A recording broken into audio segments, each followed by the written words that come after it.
Hello there, my name is Sixo, but more on that later, as now it's time to take a gander at the latest third-party Transformers effort from Fans Hobby, which in this case is the final entry in their Autobot Headmaster Jr. lineup, and along with previous releases Athena and Ace Hitter, brings to life the 1988 Japanese Masterforce cartoon characters in Masterpiece style, with the new MB-14 Kap being a representation of the young boy known as Cab, who of course ends up bonded to an Autobot fire truck. And hey, even if all of that means absolutely nothing to you, then let me start by saying that today's review is brought to you by TF Source, so I'll throw a link to their site in the video description below. I'd also be very grateful if you could leave me a like for this video please, and subscribe to the channel if you haven't already. Also in the description is a link to my Patreon, where in exchange for your support you can get access to a ton of perks, including exclusive galleries and early access to videos such as this. Finally, there's a link to my Redbubble store, where you can pick up a huge range of different designs, including loads of my photos across all kinds of different merch. All that said, here is Cap in his box, and as with the other toys in this subgroup, it's surprisingly compact and colourful, featuring some attractive graphics on the front, including an actual size depiction of the Headmaster himself, before turning around to showcase the toy's main gimmicks and some other Fans Hobby figures on the back. Anyway, as nice as the box is, it's time to get it open and check out the contents, which in this case come concealed in a very simple clamshell. It's all fairly efficient, but then there's also not a massive amount of accessories to really take stock of either, although included here you will find the mini Headmaster figure itself, as well as the separate helmet section needed for transformation to head mode. Then there's the robot's main gun weapon in the last of the accessories, although there is also a character card and a set of instructions here too, despite an obvious misprint with the wrong toy's name on there. Finally, there's a set of stickers included, just as with both Athena and Ace Hitter, so we'll take a look at those in a moment, which brings us on to the little red fire truck himself, and the first thing to say here is that it's absolutely adorable. As with a lot of Fans Hobby's designs, this is a fairly stylized take on the character, but in this case it proves to be as cute as a button. A lot of that is down to the truncated proportions, with the vehicle mode almost appearing a bit chibi in style if anything, looking rather squished and exaggerated as a result. It's a very distinct take, and one that is slightly at odds with how the character's fire truck is presented on screen, although for my money I don't really mind all that much. It also looks very different to the original Cab toy as well, the Hasbro release of which was 1988's Headmaster Hosehead. It's a particular favourite of mine, and one that bizarrely looks more accurate to the animation in vehicle form than the new third-party equivalent in many ways. But still, it's fun to see it being given an update. The finish on Cap looks pretty good on the whole, if perhaps a little bit basic, given that the majority of it is bare red plastic. That said, the painted red parts are a good colour match and blend quite nicely, and there are some silver sections to help break it up a bit too, not to mention other paint applications on areas such as the rear bumper, so that's something. There are also some nice moulded touches on the sides of the truck and on the front of the cab with the lights and wipers, and I also appreciate elements such as the fold-out wing mirrors, and indeed the translucent plastic light bar up top as well. You also get some rubber tyres in the mix, and the whole thing rolls really nicely on a flat surface, so that's good. Besides, if you do want to add a touch more detail to the proceedings, then you can go ahead and apply the first set of stickers, all of which adhere really well and help to break up the uniform block red just a smidge once they're in place. I'm sure some collectors won't really like the idea of having to apply their own decals in this manner, but it's a solution we've already seen on the other two Fans Hobby Junior Headmasters, and besides, once you're done I think the result is worth it. Overall then, I'd say I do like how this truck mode looks, despite it being a fairly unique take on the character, although there are a couple of grumbles here too. The main thing for me is that there are some panels that never quite seem to sit entirely flush in the position that they're meant to, and there are a few elements that look a bit untidy too, such as the hard angular rear half and the way it juts out from the sides of the smooth front section in a rather unsightly fashion. Still, on the whole it's a fun little thing and certainly grabbed the attention of my son pretty quickly, so perhaps that's saying something. No doubt part of that appeal was the extending ladder, which has 3 sections on a hinge along with a poseable water hose, so that makes for a good bit of play value. You can then also store the figure's gun accessory inside the main body of the truck, which has the added benefit of filling in the otherwise quite sizable hole. Really though, the main gimmick on offer here is the mini Headmaster figure, who of course represents the actual Cab character himself. We've seen this little guy before, as he was initially released with the other two Fans Hobby Headmasters as part of their God Armor set, and although he now has a slightly updated colour scheme, he remains as nicely detailed and surprisingly articulated as ever, and makes for quite a fun inclusion here, especially in how you can pose him climbing up the truck's ladder. You can also open up the front of the truck to reveal an interior section for him to sit in, which is completed by a tiny seat of sorts and even a movable steering wheel in a rather neat touch, although it has to be said that the actual process of folding him up and getting him sat in there is rather fiddly, all told. You have to sit him just so in order to make room for the steering wheel, thus allowing you to fold the front of the cab back up again and have it sit flush, after which you'll see the Headmaster lad merrily looking out through the windscreen. Bless him. There's even a spot of storage for the removable helmet section, inside a compartment on the rear of the truck. It's a shame it isn't integrated to the main figure somehow, but still, this works. All told then, there's a fair bit to enjoy with Kap's vehicle mode, even if it isn't perfect either. And although it can't quite claim the same level of style and presence as the previous releases in this set, there's little denying that seeing all three of these characters brought to life in updated form isn't a little bit of a thrill now that it's done. It will also be interesting to see if Fans Hobby plan to release a separate version of this toy to represent Hosehead, as unlike the other junior Headmasters, there were no discernible differences between the Hasbro and Takara toys back in the day, making MB-14 quite a fitting accompaniment for Fans Hobby's own Nightwalker in many ways, not to mention their upcoming Red Buzzer release. Anyway, that's a question for another day, as right now it's time to crack on with transformation to robot mode.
Transformation done, and really there's nothing there to concern anyone when it comes to complexity or fiddliness, as it was all very smooth sailing throughout, especially with how everything clips together and moves as you would expect. It's all quite panel-tastic, with lots of parts folding this way and that, but ultimately it's straightforward enough that I think perhaps you could figure it out without instructions even. Perhaps my only moment for pause was actually installing the head right at the end, as it requires significantly more force than I was probably comfortable with, but otherwise it's all good. And it leaves you with a very chunky and distinct robot mode, not to mention one that could have only come from the idiosyncratic stylings of Fans Hobby themselves. It has all of the company's typical trappings and then some. First thing to mention, I really like the colour scheme on Kap, with the large amount of white sections having now been revealed during transformation and helping to break up that dominant red. The brilliance of the white also looks very striking and helps to catch the eye when you have them in hand. That's mixed with a number of dark grey accents all over the body, including some paint applications on areas such as the shoulders, chest and abs, all of which look well applied. I would say if anything is missing here, it's a few additional highlights to really make the whole thing pop, as there's a slightly basic feel to the finish that could have just used a smidge more going on somehow. Of course, some of that can be solved by applying the rest of the stickers included with this package, and whilst again that's probably a solution that doesn't sit right with every collector out there, there's no denying that they do at least add a dash more colour to the proceedings, not to mention more visual interest too. Ultimately, I'd still have preferred this to have happened in the form of more paint myself, so I am hoping that this isn't a solution that Fans Hobby continue with much past their junior Headmasters. But once it's all done, then you're definitely left with a slightly more striking robot mode all told, so that's something. And besides, the overall appearance is very good, and is also aided by a very impressive sculpt and a quite distinctive design, as I say. It does make for a bit of a departure versus Kab's on-screen design, as is typical of Fans Hobby, but on the whole I'd say this does a fair job of at least feeling like the character somehow. Again, we've already seen this head sculpt thanks to the God Armor release, but still I have to say I quite like it, especially with that little smirk he has going on. Speaking of the head, this toy does make reference to the original Kab's Headmaster activated tech spec gimmick by featuring a similar folding down panel on the chest, although in this case it's the panel itself which activates the little bars popping up to represent the character's speed, strength and intelligence, in a similar result to the vintage specimen. One area that is perhaps slightly strange here is how the shins are just made up at the front of the vehicle mode, which is probably the biggest change from how Kab was portrayed on screen, but it's not a bad look by any means. There's also significantly more backpack here, with the ladder jutting out from his rear as well. Again, I think it all works well enough, but it does contribute to the stylized feel overall. The arms are slightly strange too, if only because the top halves look somewhat out of proportion once you bend them at the elbow due to how high up the joint is. As for the rest of the articulation, it's all fairly good in the top half, with all of the joints you would naturally expect and even a bit of a surprise ab crunch for good measure. The bottom half is less remarkable, especially as the hip joints are severely impeded by the low hanging skirt sections and won't quite make it past 90 degrees even, although at least the knees can just about get there, so that's something. All of the joints feel very solid and there are some nice clicky ratchets along the way though, meaning that once you've unfolded his gun into position and firmly secured it inside Cap's hand, you can certainly have some fun messing about with him and posing him up, despite some of his obvious quirks. He remains a very expressive toy, even if there are a few limitations to the articulation overall, and I can't help but feel that if you've already been impressed by Athena and Ace Hitter so far, then you're unlikely to be disappointed with how this guy rounds off the set. After all, whilst it's not all been perfect throughout, and again they are all quite stylized in their way, as far as masterpiece scale representations of the junior headmasters go, there is a lot to love about what Fans Hobby have achieved here. I think the main thing for me is that they all retain a good sense of play value in their way, something that always seems to be at the core of the company's ethos when it comes to approaching their toy designs, meaning that whatever quibbles might be had, at least you know that you're getting some fun out of this lot. For my money, it's Ace Hitter that remains hands down the best design of the bunch here, although seeing the troop finally completed remains a thrill of its own, of course. I'm also excited to see the alternate Hasbro-styled set of these designs once it's complete, as assuming Cap might end up being a bit of a crossover figure somehow, given that G1 Hosehead was identical to the Masterforce toy in 1988, that would leave us with just Red Buzzer left to go before we're all done here. For today, you can get a sense of what's to come by lining Cap up against his equivalent G1 counterpart, as well as both the original Siren and Nightbeat toys. This original trio remains a true favourite of mine, so it's one I'm looking forward to seeing homaged by Fans Hobby soon. Ultimately, it's also up to you how well this distinctive aesthetic sits with the rest of your collection, and whether it's suitably masterpiecey to work alongside stuff like the official toys, given how stylized it is. But either way, it's still a thrill to see characters like this being given great attention to begin with. One thing's for certain, this guy's yet another welcome part in Fans Hobby's burgeoning Masterforce and Headmasters lineup, and it all makes me incredibly hopeful that they'll continue to pump out the rest of this cast in such awesome form, with a hopeful reveal of the Decepticon Junior Headmasters on the horizon too. Until then, Cap himself is an entirely solid, if perhaps slightly unspectacular release on the whole, with a couple of quirks that let the side down just a smidge, but still enough good stuff going on for me to say that overall it remains a firm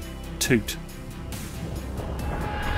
Now, as already mentioned, you'll find a link to TF Source's site in the video description below, so do check them out for all your Transformers and third-party needs. There are also links to both my Patreon and my Redbubble store, so be sure to take a look at those if you want to support me in exchange for some awesome perks and merch. Finally, I'd love it if you could drop me a like for today's video, please, and don't forget to let me know your thoughts on this toy. Do you like what you see, or not so sure? Otherwise, that's it from me, so thanks for watching and have a great rest of your day. TTFN.